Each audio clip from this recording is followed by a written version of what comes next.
Bom, a próxima parábola é a parábola da semente de mostarda. Então, Jesus está numa série de ensinamentos, falando por parábolas, sempre lembrando, observe que essas parábolas aqui, você não vê nome de pessoas, né? Tá ok? É o trigo e o joio, é o servo, o Senhor, mas não tem nome de pessoas. Essa é uma característica da parábola, tá ok? Ela não tem nome de pessoas, não tem nomes próprios. Por isso é que nós veremos que, por exemplo, alguns que falam a parábola do bom samaritano, ela não é uma parábola, é uma história real, porque ela já começa com nomes próprios. O homem descia de Jerusalém para Jericó. Então não é uma parábola, é uma história real. Tá bom? E vai falar do sacerdote, do levita.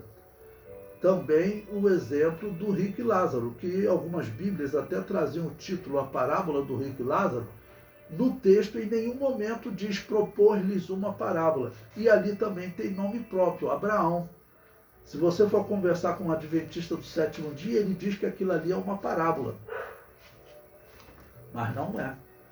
Aquela é uma história real. Jesus descreveu uma história de pessoas se comunicando.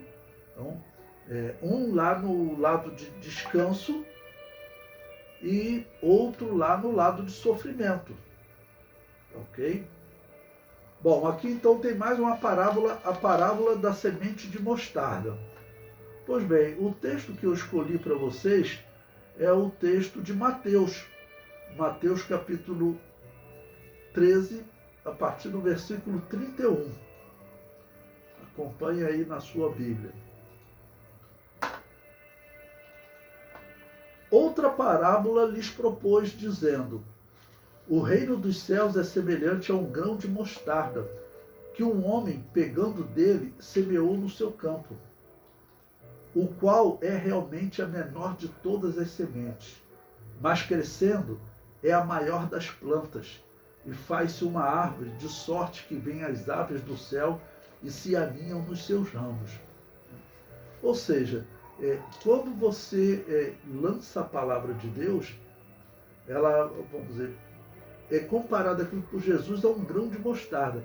Essa semente que você lançou, ela vai se transformar numa árvore. Qual é o tamanho da árvore?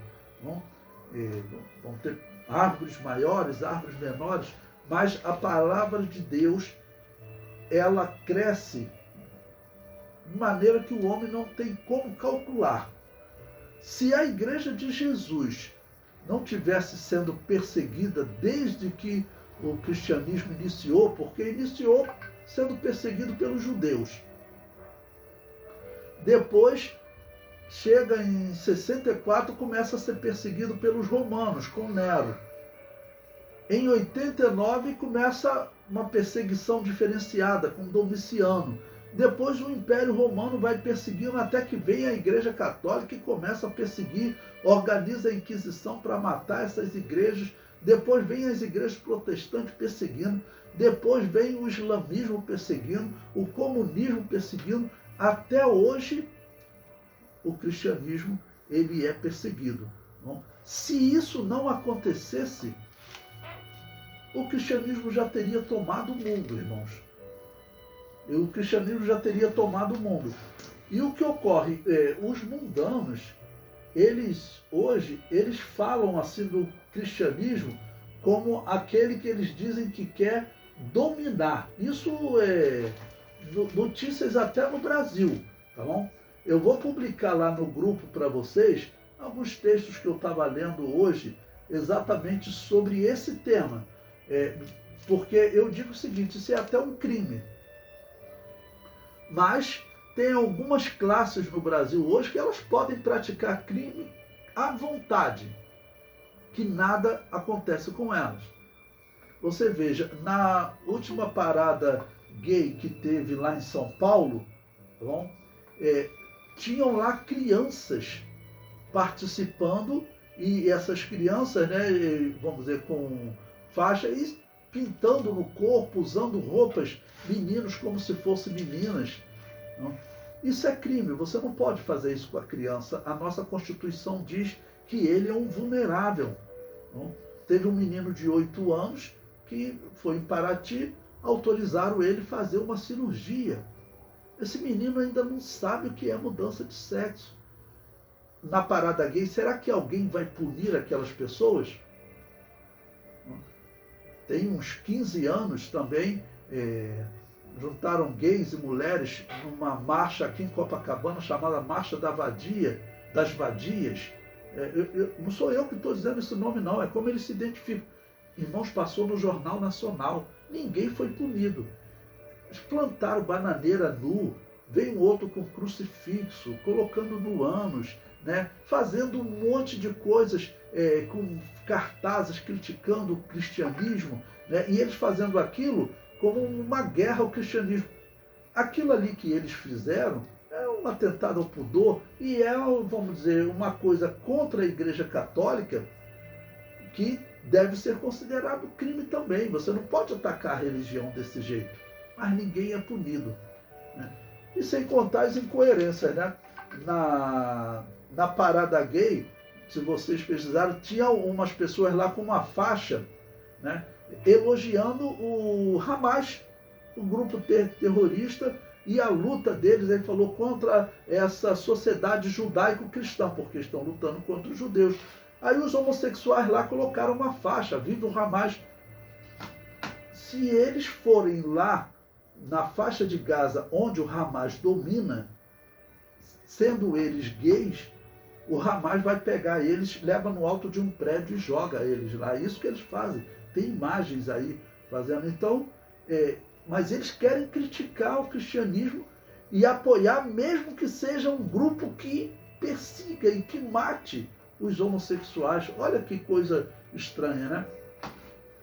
E existem diversas mensagens na internet dizendo que os evangélicos têm um projeto de poder.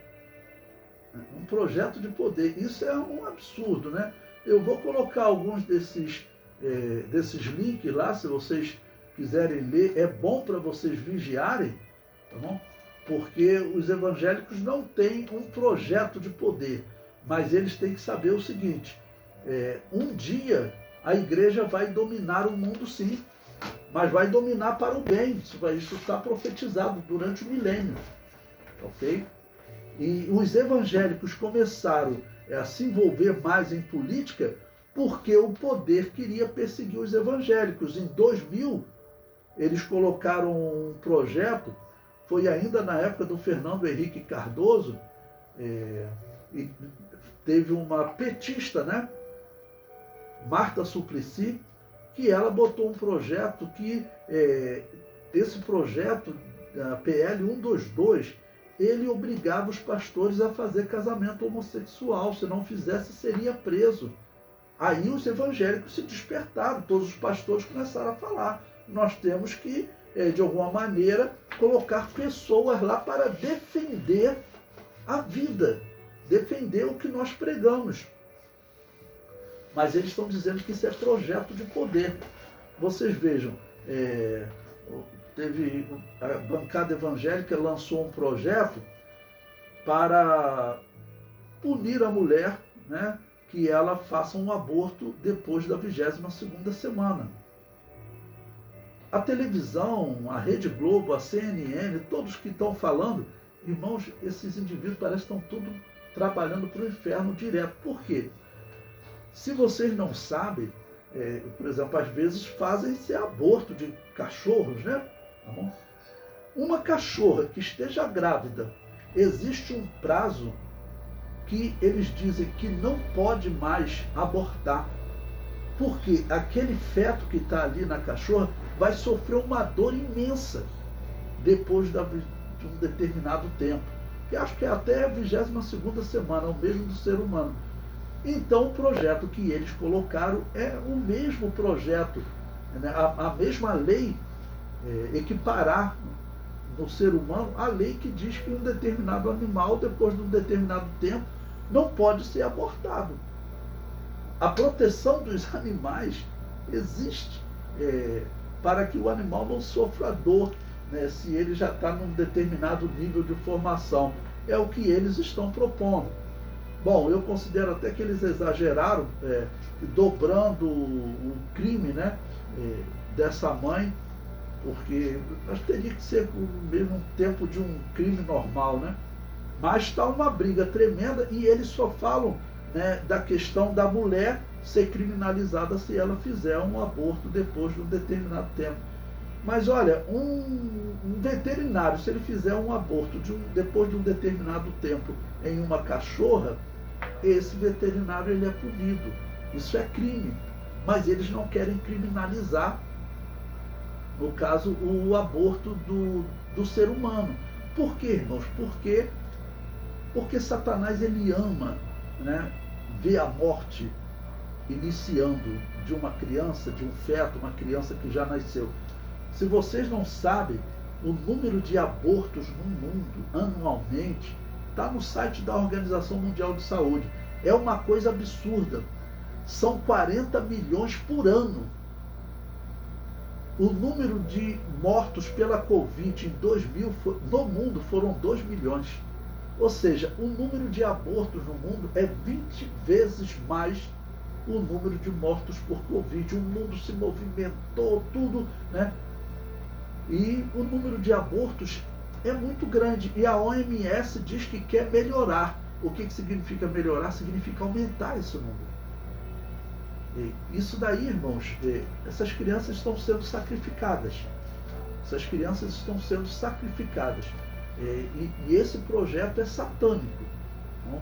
E essas redes de televisão, elas trabalham porque existem empresas que colocam dinheiro e elas têm uma agenda.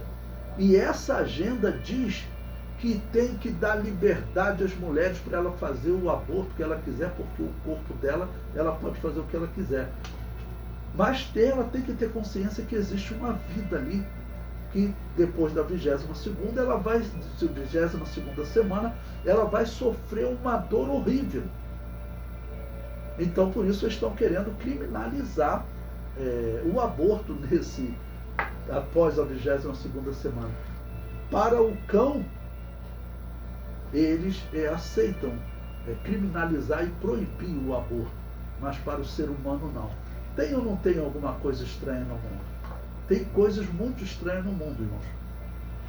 E se o cristão tenta falar, não, é uma guerra tremenda. Eu vejo até mulheres criticando na televisão. Elas deveriam então responder: você concorda então que a criança sofra essa dor no ventre da mãe? Que a ciência diz que ela sofre uma dor horrível, mesmo havendo proibição para fazer um aborto de uma cadela, o filhote, o feto de uma cadela. Para o ser humano é normal. Mas eles nem colocam isso em discussão. Eles nem colocam isso em discussão. Ok? Bom, eu coloquei um comentário aí para vocês sobre essa parábola, né, da semente de mostarda. Essa guerra que está contra o cristianismo. Esse comentário que eu fiz para você foi para deixar claro, olha, o cristianismo hoje no mundo, para você pregar a verdade, cada dia vai ficar mais difícil. Se não fosse essa perseguição, o cristianismo teria dominado o mundo para o bem desses repórteres ali, principalmente da revista Veja, tá bom? Principalmente da revista Veja, que botou o artigo lá, tem 2 anos essa publicação, a bancada evangélica e seu projeto de poder. Como assim projeto de poder? Eles têm um propósito que é defender a família, defender a vida, e eles já colocam isso como um projeto de poder.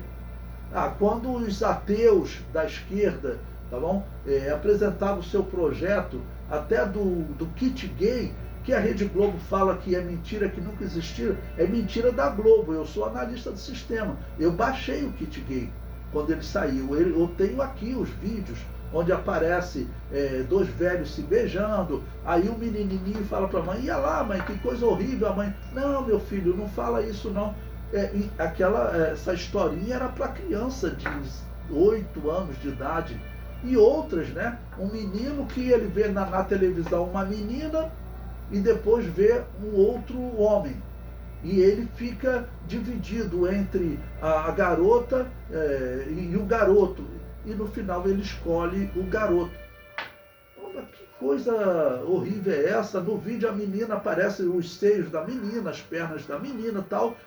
E no garoto aparece o volume do pênis dele. Isso é história para criança de 8 anos de idade. E eles mentem dizendo que não tem. Eu baixei o kit gay. Eu tenho aqui ainda alguns desses vídeos. Isso é uma coisa horrível, né? Mas é o que está acontecendo entre nós. Tudo isso são guerras aos cristãos. E agora que o cristianismo está aqui no Brasil com liberdade e se desenvolvendo, e os cristãos foram para a política porque a política estava tentando nos destruir, criar sistemas, porque, vamos dizer, o pastor que não aceitasse fazer um casamento gay, ele seria preso. Era a proposta da lei. Não, essa lei não vingou porque alguns cristãos lá se levantaram. Então não é projeto de poder. Não é projeto de poder. Em primeiro lugar, é a defesa da nossa liberdade. Bom, que eles não se corrompam, essa é a preocupação, né? O comentário no livro diz: a semente de mostarda é muito pequena. Ela tem um crescimento proporcionalmente ao seu tamanho como nenhuma outra planta. Hoje nós sabemos que a semente ela tem um código genético igual ao homem. A semente ela tem um DNA também. Esse DNA, esse código genético, ele está em todas as plantas, em todos os animais e está no homem também. Então tem um código genético lá. A semente, quando você coloca no solo e ela entra em contato com os minerais da terra e com água, né, com H2O, aquele código genético, então inicia um processo que ela se transforma numa árvore. E a semente de mostarda, então, ilustra, olha, o cristianismo nasce num país pequeno. Israel era um país pequeno comparado às grandes nações, mas o cristianismo nasceu ali com Jesus, tá bom? Nasceu num momento de grande vergonha, porque Jesus morre de cruz, e morte de cruz era uma morte vergonhosa, tá ok? Porque a pessoa ela era descrita como um maldito. O apóstolo Paulo disse: maldito todo aquele que for pendurado no madeiro. Era o que eles diziam. Mas Jesus morreu na cruz para tirar a maldição que deveria cair sobre nós. Essa maldição caiu sobre ele. Não? Então, ele morrendo ali, vamos dizer, surge o cristianismo como um grão de mostarda, bem pequeno. Mas ele está tomando o mundo todo, ok? E está tomando o mundo todo para o bem das pessoas. Não é um projeto de poder, tá bom? É um projeto que defende a família, que defende a vida, né? Que defende o culto ao Deus verdadeiro. Então não é um projeto de dominar os homens. Simplesmente estamos pregando a verdade e essa verdade está crescendo. E em números chegará um dia, mas é durante o milênio, né? Chegará um dia em que essa verdade ela vai estar dominando todo mundo. O comentário prossegue. A lição desta parábola são: o cristianismo crescerá como nenhuma outra religião cresceu. Pequenas ações da igreja geram grandes resultados. Então veja, o cristianismo ele está sendo sufocado, perseguido. Ele só não domina, por exemplo, a China. A China é dominada por aquela religião do budismo, né? Se confrontasse o cristianismo com o budismo, o cristianismo puro, sem a pessoa pensar que o cristianismo é o catolicismo, né? O cristianismo verdadeiro, se fosse confrontar com o budismo, é claro que o budismo morria imediatamente. O cristianismo, enquanto o tempo que ele teve liberdade no Império Romano, aquela religião pagã do mundo antigo, ela estava se dissolvendo, os templos pagãos ficavam abandonados, ok? Então, por quê? Porque essa é a mensagem que traz liberdade para o homem. Então não é projeto de poder, mas aqui no Brasil, talvez procurando uma maneira de perseguir os cristãos. Eles estão criando leis para dificultar o trabalho dos cristãos. Se eles não fizerem isso, chegaria um momento que o cristianismo dominaria todo mundo, né? Nós sabemos que os cristãos terão que ser tirados da terra, porque a terra vai chegar num período de malignidade tão grande que a Bíblia chama de grande tribulação. E nesse período a profecia deixa claro que a igreja não estará aqui. Então as leis estão sendo criadas, leis diversas. Por exemplo, foram criadas leis agora. É interessante que essa lei, eu falo assim, ela foi criada com uma intenção maligna, mas de uma certa maneira eu concordo com ela. O STF criou uma lei, agora o TSE, desculpe, que foi falado na última convenção que eu estava em Vassouras. Você não poderá, todos os pastores têm que ficar atentos a isso, porque os pastores não poderão anunciar e assim dizer para votar em nenhum candidato. Se fizer isso, o candidato, ele, mesmo tendo sido eleito, ele é cassado. Bom, eu por um lado até concordo. Para mim a política tem que ser separada da religião, nós temos que estar separados da política. Como cristão, olharmos, procurarmos votar certo, sabendo que tem grupos que querem destruir o cristianismo, mas se eu subir no púlpito, estar no púlpito e falar, olha, o irmão tal é um ótimo candidato, vamos votar nele assim, assim, assim, o pastor não pode. O pastor não pode. E isso é ilegal, vamos considerar. Porque pela Constituição qualquer um pode, né? Se o empresário pode, o cidadão comum pode, né? Se todos podem indicar um candidato, elogiar e falar para votar nele, por que o pastor não pode? Então eles estão dizendo que o pastor só pode falar de religião no púlpito. Então, como eu disse, eu acho até boa essa lei. Essa lei foi publicada recentemente. Por quê? Eles querem diminuir o número de evangélicos eleitos. O Brasil está com muito evangélico. O deputado estadual deputado federal, desculpe, mais votado foi um evangélico, né, de Minas Gerais, chamado Nicolas. E como esse homem ele está enfrentando, esse jovem, né, um jovem, mas ele é bem articulado, fala bem, ok?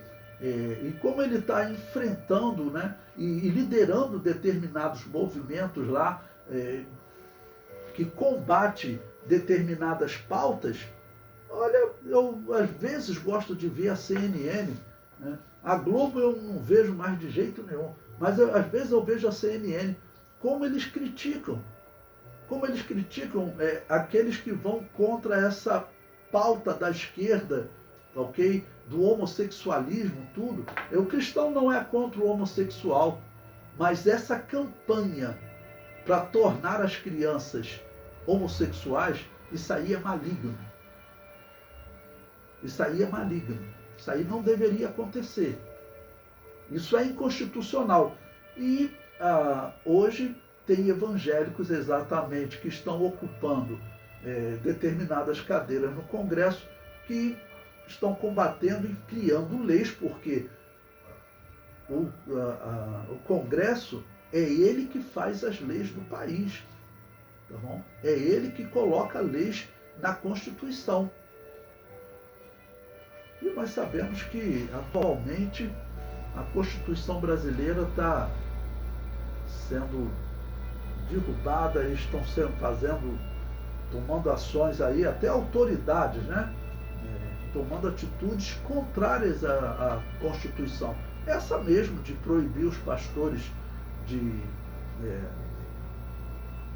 propor que alguém vote no candidato X ou no candidato Y. Se fizer isso, esse pastor vai ser punido, a igreja vai ser multada, e as multas são absurdas. Vocês viram? Caminhoneiros que estavam fechando a estrada, eles deram multa de milhões, né? 1 milhão, mas parece que teve pessoas que receberam multas absurdas, 100 milhões. Como assim? Você não pode dar uma multa dessa? Existe regra. Se ele fechou a estrada, tudo bem, vamos multar. O que está na lei do Detran? Ah, R$ 500. Tudo bem, multa ele R$ 500. Mas vai multar em 100 mil? Ou seja, porque não existe lei no país. Atualmente não tem lei no país. Estão desobedecendo as leis. Isso é um perigo para nós, irmãos. Isso é um perigo para nós. Por quê? Eles estão vendo os cristãos como aqueles que tiraram a esquerda do poder e como um grupo de atrasados, que querem dificultar essa pauta mundial que eles têm relacionadas principalmente ao homossexualismo. Lembrando que o homossexualismo, essa é uma exigência da religião de Baal. Bom, por isso que tem muita história aí de padres estuprando meninos. Foram feitos filmes aí por Hollywood e existe pelo mundo todo. Por que os padres têm que fazer isso? Porque essa é uma exigência da religião de Baal. E os padres que estão ali no catolicismo, eles estão vivenciando a religião de Baal. Não existe dúvida disso. Por isso que eles são proibidos também de casar. Tá bom? E que o homossexualismo é muito comum entre eles. Lembrando que quando ele estupra um menino, ele é homossexual. Ok? Esse padre é homossexual.